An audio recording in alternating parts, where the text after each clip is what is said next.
अस्सलाम वालेकुम नाजरीन। पाकिस्तान की ताज़ा तरीन सूरत हाल और ख़बरों पर तबसरा करेंगे।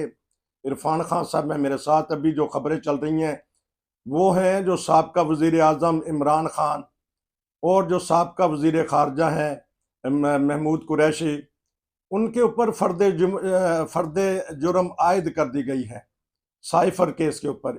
इस मामले में मैं पता करूँगा और अगर मौका मिला तो आलमी खबरों पे भी, हालात हाजरा पे कुछ बात पूछूंगा मैं उनसे। जी अस्सलाम वालेकुम। इस्लाम। सर, हमारे कितने वजीर आजम हैं? अगर भुट्टो से लेके लिया जाए नाम, भुट्टो गए, जनेजू गए, मोहतरमा बेनज़ीर भुट्टो, फिर नवाज शरीफ, फिर उसके बाद अब इमरान खान आए हैं। तो ये हमारे वज़राए आज़म जो हैं कौन सी गलती कर बैठते हैं और ऐसी नौबत आ जाती है कि उनको बड़ा ही अजीब व गरीब तरीके से निकाला जाता है। अब फर्द जुर्म आयद कर दी गई है इमरान खान के ऊपर। कुछ हिस्ट्री बताइएगा हमारे वज़राए आज़म की, फिर इस केस के ऊपर बारे में बताइएगा। हिस्ट्री आपको क्या बताएं, हिस्ट्री सबके सामने है। सबको पता है कि भाई जुल्फकार अली भुट्टो जो थे, एक पॉपुलर लीडर था जो इंतखाबात हुए थे, उसके नतीजे में वो हुकूमत भारत वजूद में आई थी और उनके नहीं मान सकी अमेरिका के साथ पास मामलात में। तो फिर ये है कि भाई अमेरिका ने फौज की मार्फत उनसे उनको इख्तियार से अलहदा किया और फिर दुनिया से रुखसत किया। और उसका नतीजा ये निकला कि फौज जो है वो बहुत ज्यादा पावरफुल हो गई सियासी मामलात में मुदाखलत के लिए। और वैसे भी फौज का पीरियड जो है वो सियासी पीरियड से ज्यादा है, जब सियासतदानों ने कम हुकूमत की है और फौज ने ज्यादा हुकूमत की है। और उन्होंने अपने आप को इस तरह स्टैब्लिश कर लिया हुआ कि अब सियासी हुकूमत कोई काम नहीं कर सकती जब तक कि हमारी फौजी स्टैब्लिशमेंट है उसकी बात को उनको मानना पड़ता है। और यही वजह इख्तिलाफ बनता है सियासी हुकूमतों के दरमियान और स्टैब्लिशमेंट के दरमियान, और वहीं से कहानी बिगड़ जाती है। यही नवाज शरीफ साहब के साथ 3 दफा हुआ, यही बेनजीर के साथ हुआ, और यही जो है इमरान खान साहब के साथ हुआ था। जिसके बाद यह कि इमरान खान साहब को रुखसत होना पड़ा। और अब उनके ऊपर, क्योंकि उन्होंने बीच में अड़े हैं, या तो वो खामोशी के साथ अलहदगी इख्तियार कर लेते। जिस तरह नवाज शरीफ साहब 2 दफा मुल्क से बाहर चले गए और उन्होंने फौज के साथ जिसे कहना लड़ाई झगड़े वाली कैफियत पैदा नहीं की। इमरान साहब क्योंकि अड़ गए फौज के आगे और बहुत कुछ फौज के बारे में, फौजी हुक्मरानों के बारे में कहना शुरू कर दिया था ओपनली, इसलिए फौज भी जो है वो उनके साथ मुकाबले पे आ गई। और अब उनका ये घर है कि उनको इस वक्त मुकदमात का सामना है। और जो सीक्रेट एक्ट के तहत मुकदमा बनाया गया है उसका अंजाम जो है अच्छा नहीं हुआ करता, जो भी सीक्रेट एक्ट के तहत मुकदमा बनते हैं। और ये साइफर का मुकदमा भी जो है सीक्रेट एक्ट के तहत ही बन रहा है। इसके लिए खसूसी अदालतें बनती हैं, खसूसी अदालत में मुकदमे चलते हैं। और खसूसी अदालत का माहौल जो पाकिस्तान में है वो आमतौर पर खसूसी अदालतें जो है प्रेशर बर्दाश्त नहीं कर सकती और वो हुक्मरानों की बात मान लेती हैं। ये ताकतें जो पाकिस्तान में बरसर इक़्तिदार है उनकी बात मान के तो अपने फैसले जो है वो उन पर असरअंदाज हो जाते हैं। और यही नजर आ रहा है इमरान खान के बारे में। इस साइफर केस का जो मुकदमा है, अब उस पर फर्द जुर्म अभी तक आयद नहीं हो सकी थी। कोई ना कोई जो उनके वकील है वो ये कहते हैं कि हमें चालान पूरी तौर पर पेश नहीं किया गया, चालान की कापियां हमें नहीं दी जा रही, तो इसलिए वो फर्द जुर्म रुकी हुई थी। आज जो है वो चालान की कापियां भी दे दी गई हैं और फर्द जुर्म जो है वो आयद कर दी गई है। यही 2 आदमी अड़े हुए हैं, शाह महमूद कुरैशी और इमरान खान साहब। और उन्हीं को काबू करने के लिए, उन्हें खामोश करवाने के लिए ये इकदाम जो है वो किए जा रहे हैं। अगर तो वो खामोश रह जाएंगे तो बच जाएंगे, और अगर इसी तरह अपनी बात पर अड़े रहेंगे तो मुकदमा चलेगा। और आपको पता है जो गवाह है वो उनकी तादाद भी काफी है, 17 या 18 गवाह हैं। और वो सारे के सारे सरकारी मुलाजमीन है, सरकारी अफसरान है। और मुकदमे की नौयत ऐसी है कि इसका फैसला गवाह की ही बयानात के ऊपर होगा। और जब इक़्तिदार से बंदा अलहदा हो जाए उसके बाद उसको ये तवक्को नहीं करनी चाहिए कि सरकारी मुलाजमीन उसका साथ देंगे। वो फिर हुकूमत का ही साथ देंगे जो जो भी हुकूमत बरसर इक़्तिदार हो। इस लिहाज से मुकदमे की नौयत नजर आती है, यही नजर आती है कि भाई इमरान खान साहब की पोजीशन इसमें कमजोर है।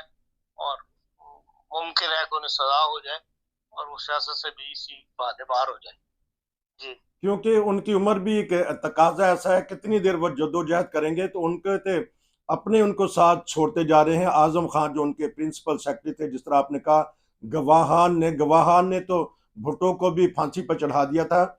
अब ये इनकी जद्दोजहद किस लिए करेंगे, इसका इनका तो जो नाक फोल गया है, क्या कहेंगे कि उर्दू में, इंग्लिश में, कि कौन होगा इनके बाद, इमरान खान के बाद। चलें, भुट्टो के बाद तो कुछ ना कुछ पार्टी संभाल ली, इमरान खान की पार्टी का क्या बनेगा अगर इनको सजा हो भुट्टो जाती है? की पार्टी संभाली गई जब तक बेनजीर जिंदा थी, हम्म। और उसके खानदान में से कोई आगे फर्क नहीं सामने आया, तो इसलिए पीपल्स पार्टी जो है वो खत्म होगी और इलाकाई सिंध की सतह तक महदूद होकर रहेगी। हम्म। तो के साथ भी इनका भी नाखफोल का तो कोई नहीं है जो सामने आ सके। जो चंद बंदे इनके साथ थे वो आहिस्ता आहिस्ता पीछे हट रहे हैं। अब ये शाह महमूद कुरैशी एक साथ है, इस उम्मीद के साथ कि शायद वो तहरीक इंसाफ का नेक्स्ट लीडर बन जाएगा। वो अवामी लीडर नहीं है, शाह महमूद कुरैशी के अंदर ये क्वालिटी नहीं है जो अवामी लीडर की क्वालिटी होती है। इसलिए अगर इमरान खान साहब सियासत में रहते हैं तो बहरहाल एक नाम रहेगा सियासत या तहरीक इंसाफ में, कुछ ना कुछ जान रहेगी। और अगर उनको सियासत से अलहदा हटा दिया जाता है तो फिर उनकी पार्टी में उनका मुतबादिल लीडर कोई नहीं है। कम अज कम मैं नहीं देखता कि कोई ऐसा बंदा मौजूद हो जो अवामी वजीराई हासिल कर सके। शेख रशीद जैसे तो कई मिल जाएंगे, तकरीरें करने वाले या बोलने वाले, बयान देने वाले, टीवी पे बैठ के बातें करने वाले, लेकिन सियासी लीडर कोई ऐसा अवामी नहीं नजर आता मुझे पार्टी में। तो जो पाकिस्तानी अदालतें हैं, इनका जो तरीक़ेकार है सजा का, इंसाफ का, आलमी सतह पे भी वो घनघट सुनी जाती है। तो कैसे देखेंगे आलमी हालात पे ये वाली बात कि उनके ऊपर एक वजीर आजम के ऊपर फर्द जुर्म आयद कर दी गई और उनको सजा भी दे दी जाएगी? तो यार दुनिया को अपने मसले बड़े हैं, उनको इस बात के पाकिस्तान में क्या हो रहा है किसी को भी डीपली कोई कंसर्न नहीं है। जी। जितने अरसे में जो पिछला अरसा हमने देखा है, इसमें जितने भी ऊंची सियासी तौर पे चल रही है, किसी भी बंदे ने कोई नोटिस नहीं लिया। लेकिन इसलिए हुकूमत ने भी कोई नोटिस नहीं लिया कि आप कहें कि हाँ किसी को आपकी फिक्र हो।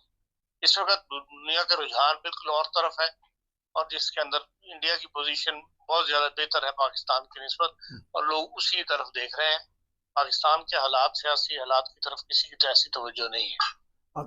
जिस तरह आप अक्सर कहते हैं और कल भी कहा कि पाकिस्तान में उठेगा कोई नहीं इनके साथ, इमरान खान के साथ, तो ये भी एक मामला है कि जब तक कि अवाम ना उठे तो फिर आलमी सतह पे भी नहीं एक्शन लिया जाता। आदमी एक्शन तो ये है कि भाई कोई बहुत ज्यादा बड़ा जुल्म हो रहा हो, वजह तो जो कुछ जुल्फकार अली भुट्टो के साथ हुआ, जिसके बारे में कहा जाता है कि अब पार्लियामेंट के अंदर दोबारा से हम इसको मामले को उठाएंगे कि मुकदमा दोबारा सुना जाए, तब भी कोई नहीं बोला। बयानबाजी सब कर देते हैं, बयान से ज्यादा कोई प्रैक्टिकली सामने नहीं आया करता। अच्छा, तो सजा का अगर होगी तो या इनके साथ डील कर ली जाएगी, कोई है इनको लेने वाला कोई मुल्क, या कोई इनके दरमियान में पड़ा के तो इनकी जान छुड़ाई जाए जेल में से? देखिए, सजा में तो इतने ज्यादा इंटरेस्टेड नहीं है, उसको साइड पे करने में ज्यादा इंटरेस्टेड है हुकूमत। जी। भाई जो सियासत से इनको बाहर हो जाए, तो उनको राजी करना इतना आसान नहीं है। कोशिशें पहले भी होती रही, अब भी हो रही हैं। अगर कोई ऐसी स्टेज आ गई कि वो सियासत से अलहदा हो गए तो वो रहेंगे वो मुल्क के अंदर ही, बाहर जाने वाले नहीं। हाँ, क्योंकि आपने पहले भी उनको कहा कि वो जिद्दी खां हैं, जिद पे आ जाते हैं। तो अब बताइएगा कि नवाज शरीफ, मैंने कल भी एक प्रोग्राम किया था, गालिब उनके ऊपर बड़ा गालिब है, उन्होंने दो चार शेर पढ़े हैं, तो वो कौन से आंसू लेके बैठे हैं? कुछ इंतकाम लेंगे या वो बस सियासी तकरीर थी कल परसों वाली? कहा यह जा रहा है कि जो जिस मिसाक, जिस मुआहदे के तहत वो आए हैं, उसमें इंतकाम की कोई गुंजाइश नहीं है। और वो जो मुआहदा उनके साथ हुआ वो खाली उन्हीं के साथ नहीं हुआ, उसकी जो पीडीएम की तमाम जमातें हैं उनको भी इन्फॉर्म कर दिया गया है, या उनको भी साथ तो नहीं कह सकते कि रखा गया है, लेकिन बहरहाल उन्हें मुस्तकबिल का जो सियासी मंजरनामा है वो बता दिया गया है।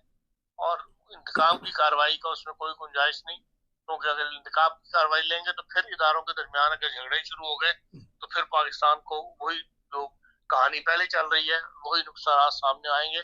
लेकिन इस वक्त सबसे बड़ा मसला जो है मईशत को ठीक करना है, हम्म। और मईशत को ठीक करने के ही लिए जो है नवाज शरीफ साहब के साथ सुलह की गई है। तो एक खबर ये चल रही है कि शेख रशीद ने शुरली छोड़ी है कि उनको सरेआम माफी दे दी जाए। सब जितने भी 9 मई वाले थे उन्होंने जनरल साहब का नाम लिया है, तो आया ये जनरल साहब ने माफी देनी है या अदालतों ने माफी देनी है जो मुजरम के, जो जिनके ऊपर इल्जामात हैं? नहीं, अदालतों ने सजा देनी है या उनको बिल्कुल रिहा करना है। नहीं। जब उन पर जुर्म साबित नहीं होता हम्म। तो उनको रिहा कर देंगे, लेकिन क्योंकि शेख रशीद साहब अब सुलह कर रहे हैं, अपने हाथ जोड़ रहे हैं जनरल साहब के आगे, तो अब वो चाहते हैं कि बाकी दुनिया को भी माफी मिल जाए। इसलिए उनकी अपील जो है वो सिपा सलार आला के सामने ही है कि भाई तमाम 9 मई वाले वाकयात पे लोग मुलव्वस हैं, उनको माफ कर दिया जाए, लेकिन जिसके आसार नजर नहीं आते। नाज़रीन, अभी मिलिट्री कोर्ट का भी फैसला आने वाला है, हो सकता है ये प्रोग्राम ऑन एयर हो जाए, फिर 1-2 दिन में उसके ऊपर तबसरा करेंगे। इससे फायदा उठा लूँ इस मौके से, आलमी सूरत हाल क्या देख रहे हैं जंग के बारे में, कोई एक आधा खबर बता दें और उसके ऊपर तबसरा। ये फिर आखिरी सवाल है मेरा। जंग साहब आपके सामने, सारी दुनिया के सामने है कि भाई जो अमेरिकन प्रेसिडेंट है उसने कह दिया कि हम हर किस्म की इसराइल की मदद करेंगे। जी। एक तरफ दुनिया ये छोड़ डाल रही है कि वो ज्यादती कर रहा है गजा के इलाके के अंदर जो खाली करवाना चाहता है, और उसके ऊपर तो ना सलामती कौंसिल का इजलास हो रहा है, और ना जो सलामती कौंसिल में अब तक जो इजलास हुए हैं उनको वीटो अमेरिका ने किया है। तो पूरी तरह अमेरिका जो है इसराइल के साथ है, और जो मगरबी ताकतें हैं वो भी अमेरिका की वजह से इस मामले में बयान तो दे रही हैं, लेकिन अमली तौर पर जो है फलस्तीनी बेचारे इस वक्त मजलूम है और पिस रहे हैं। और अब कोई बड़ी तब्दीली आने वाले दिनों में या 2-3 दिनों में हम नहीं देख रहे, जैसे कोई तवक्को की जा रही है कि जंगबंदी हो जाए। वो जंगबंदी उसके बाद ही होगी जब इसराइल अपना टारगेट जो है वो हासिल कर लेगा, और गजा का जो इलाका वो खाली करवाना चाहता है वहां से फलस्तीनी को जब बाहर कर देगा, उसके बाद अगर जंगबंदी हुई तो उसका कोई फायदा नहीं। आपका बहुत शुक्रिया कि आपने आज हालात हादरा पे तबसरा दिया। नसीर को इजाज़त दीजिए। आपका शुक्रिया जी। अस्सलाम वालेकुम।